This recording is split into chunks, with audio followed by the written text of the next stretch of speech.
This is a review on the Gundam 1 to 144 scale Rasiel with Sefer action figure. This was a Gundam kit that was actually part of a magazine exclusive. The only way to get this figure was to buy a Japanese magazine,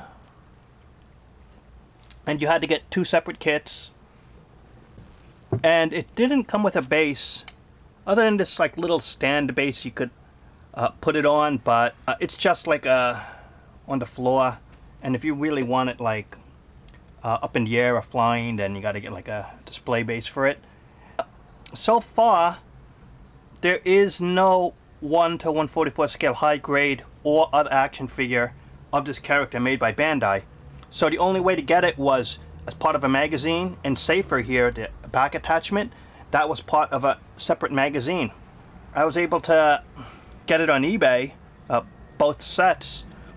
Visually, I think it really looks good, but as you could imagine, being a magazine exclusive, or just from a magazine and not actually a figure you would buy in the store, it was very cheaply made in that they gave you no stickers, they gave no paint applications.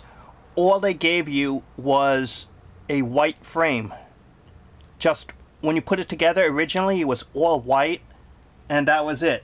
Nothing you see here color-wise was part of the kit.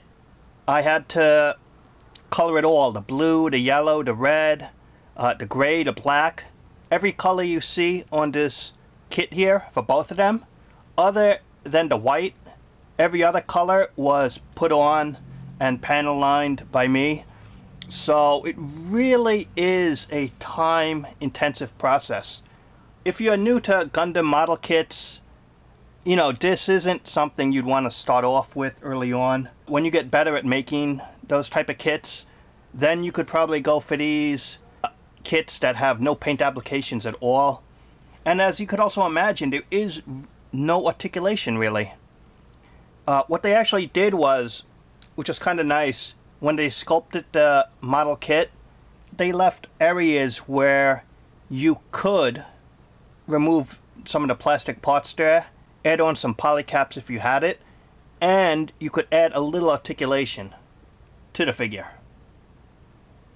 And before I get to the articulation, and I'll show you the separate Sefer part later on, I should mention that on this Gundam expanded universe type character, he didn't appear in any of the anime series, and you know, that's the backpack.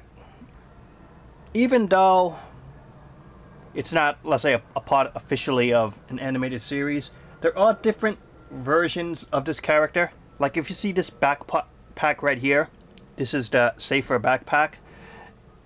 You could buy more of them, and you could put some on the top and by the feet, and you could, this one could carry about 4 extra pieces of these two wing type devices, and that would be a lot of extra kits to buy just to get those parts right there.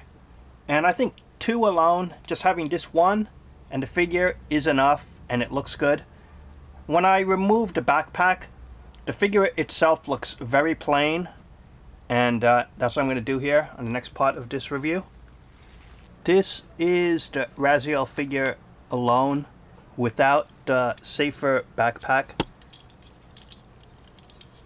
And before we get to the figure here, this is the Sefer figure. It's sort of just like an airplane mode, and the only unique part is this little plane, which when this transforms, this is a separate piece. Other than that, this whole thing is attached to the back here.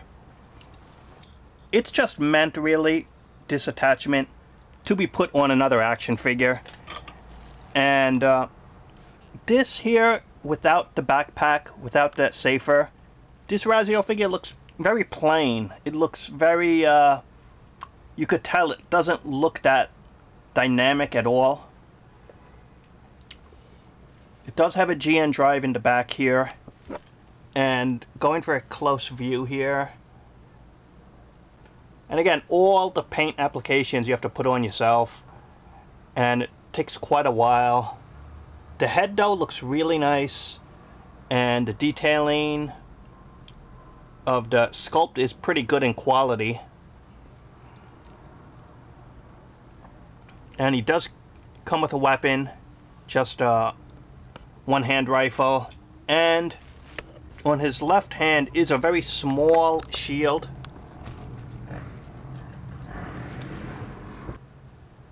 For the articulation, of course, you can remove another action figure's elbows and knees and give this action figure actually elbows and knee articulation, but that's pretty complicated, and I didn't want to use another action figure, those parts, just to make this character move more.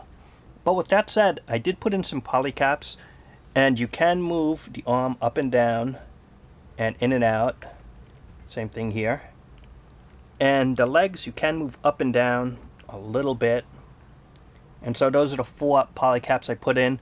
They have one for the head that you could make to move around, but I didn't want to take that piece out because I'm not sure how the end result would be if I took the piece off and then added my own so the head could move on the sides.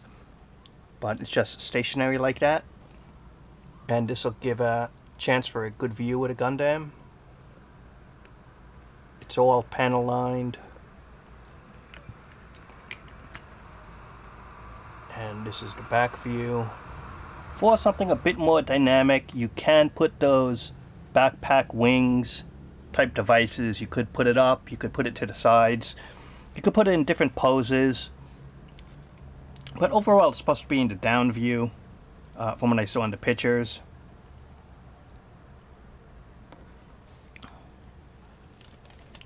Make no mistake about it though, this Sefer action figure, even though it's not a high grade and super articulated, and even though it doesn't really have much articulation, when you buy it, it has no paint applications, no stickers. It's very plain and basic.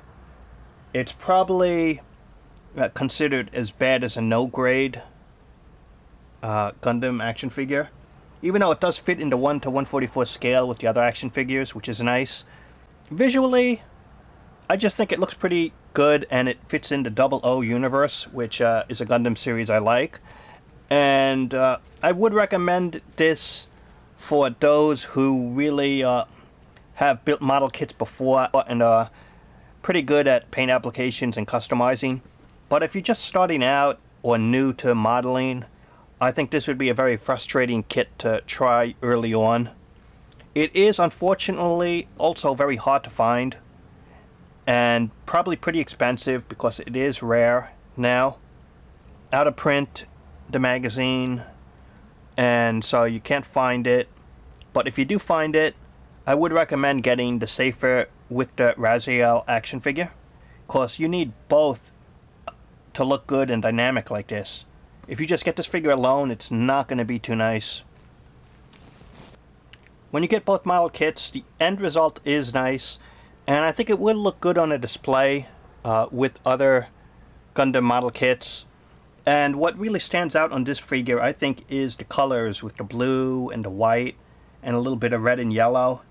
It looks different than other action figures in the line, especially the 00 line. And so it's a unique look, fits that world. It's another Gundam action figure to add to your collection.